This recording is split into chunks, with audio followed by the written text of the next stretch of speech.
نحمده ونصلي ونسلم على رسوله النبي الكريم وعلى آله وصحبه اجمعین۔ آج چہلم منایا جا رہا ہے۔ ہمارے شیخ اور ہمارے اساتذہ کا، ہمارے اکابر کا طریقہ یہ ہے اور تعلیمات یہ ہیں کہ کسی سے بحث نہ کی جائے، لیکن جو حضرات ہمارے پیچھے نماز پڑھتے ہیں، دین کے معاملے میں ہم سے رہنمائی حاصل کرتے ہیں، ان کو حق بات بتانا یہ بھی ہماری ذمہ داری ہے۔ بحث کرنا ایک الگ چیز ہے۔ میرے دوستو، یہ جو کچھ ہو رہا ہے اس کا ہمارے پیارے آقا صلی اللہ علیہ وسلم کی تعلیمات سے دور دور تک کوئی واسطہ نہیں ہے۔ ہمارے آقا صلی اللہ علیہ وسلم کی حیات طیبہ میں جب سے اعلان نبوت فرمایا تب سے لے کر اس دنیا سے پردہ فرمانے تک 23 سال ہیں۔ 10 سال مکۃ المکرمہ کے، 13 سال مکۃ المکرمہ کے، 10 سال مدینہ منورہ کے۔ اس پورے عرصے میں کیا کسی کا انتقال نہیں ہوا؟ لمبی ایک فہرست ہے شہداء کی، مرحومین کی، لیکن ہمارے آقا صلی اللہ علیہ وسلم جنہوں نے تھوک پھینکنے تک کا طریقہ امت کو بتایا ہے کہ قبلے کی طرف تھوک نہ پھینکا جائے، قضائے حاجت کے لیے بیٹھا جائے تو کس انداز سے بیٹھا جائے، ہوا کی طرف بیٹھ کر کے پیشاب نہ کیا جائے، بیت الخلاء میں کس انداز سے داخل ہویا جائے، کیا دعا پڑھی جائے، اس سنجے تک کا طریقہ بتایا ہے۔ اس 23 سالہ دور نبوت میں کہیں کسی موقع پر انہوں نے 40ویں کا طریقہ کیوں نہیں بتایا؟ اگر یہ دین کا حصہ ہوتا تو ضرور ہمیں بتاتے، صحابہ کو تعلیم دیتے۔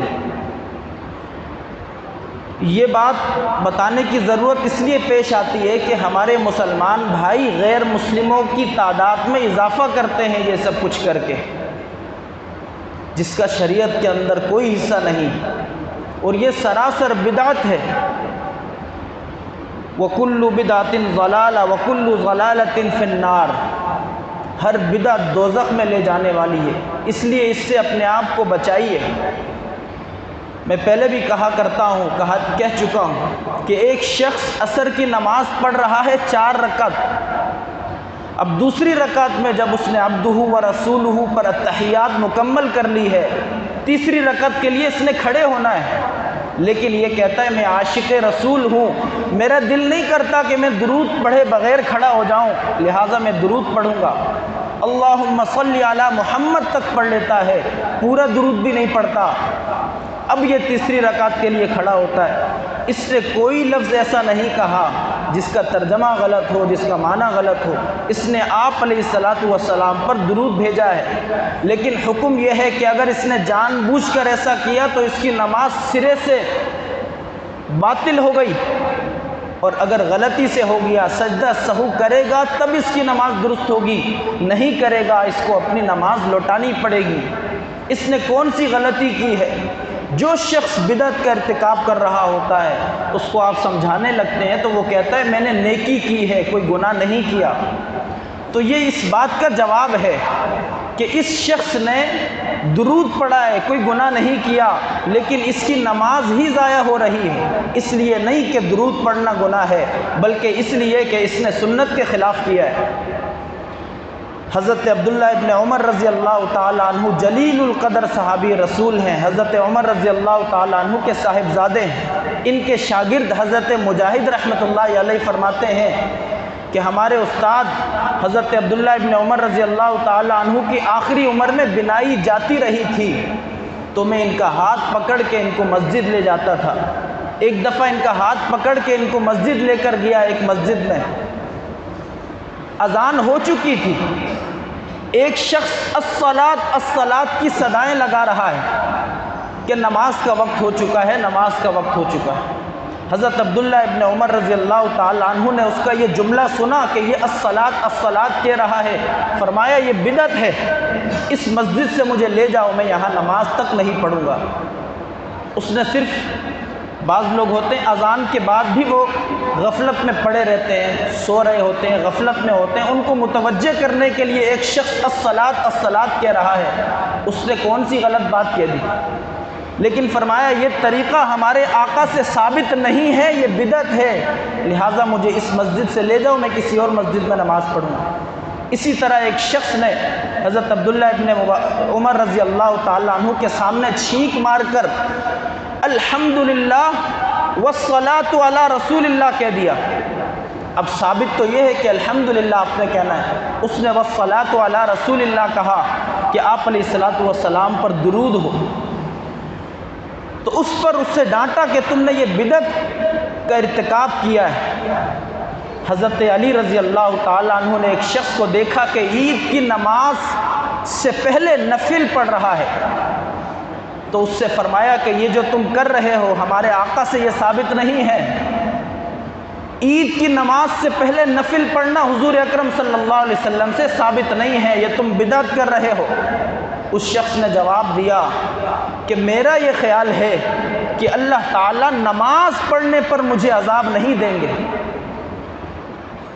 آج کل جو لوگوں کی ذہنیت بنی ہوئی ہے نا کہ ہم نے جو بدعت کا ارتکاب کیا یہ اچھا کام کیا ہے، کوئی گناہ نہیں کیا، لہٰذا ہمیں اس پر کوئی گناہ نہیں ملے گا، اللہ تعالیٰ ناراض نہیں ہوں۔ اس شخص نے بھی یہی جواب دیا کہ میں نے نماز ہی پڑھی ہے، کوئی گناہ نہیں کیا، میرا خیال یہ ہے کہ اللہ تعالیٰ نماز پڑھنے پر مجھے عذاب نہیں دیں گے۔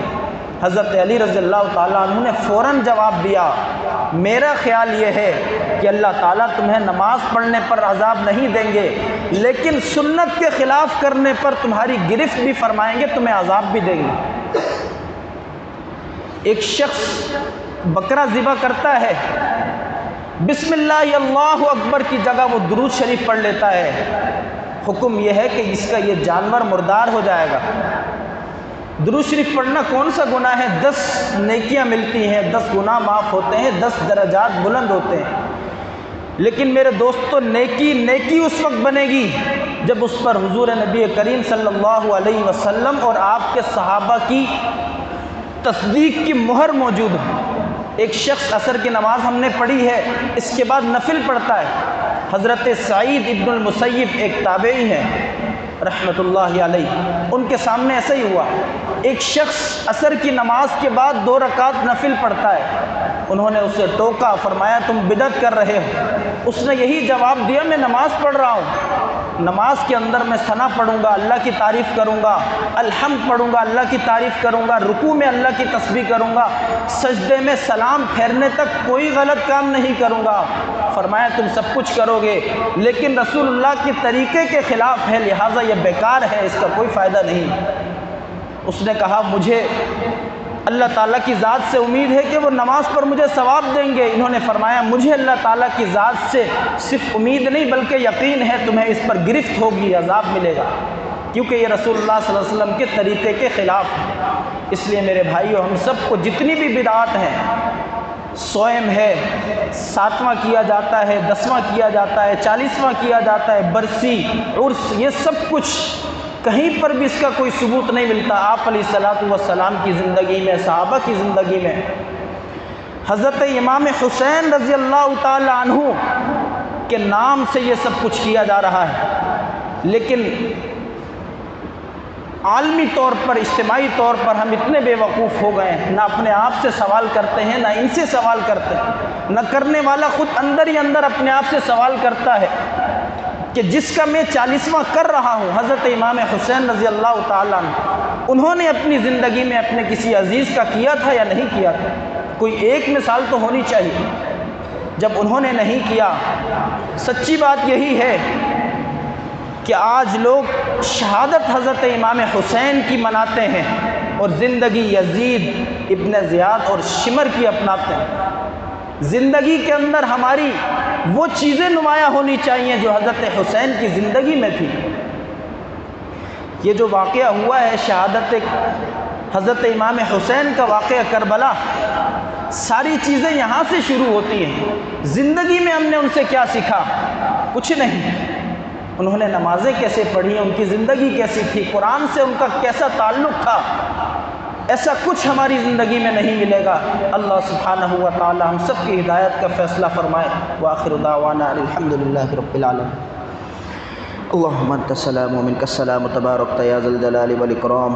اللہم انا نسألک العفو والعافیۃ فی الدنیا والآخرہ۔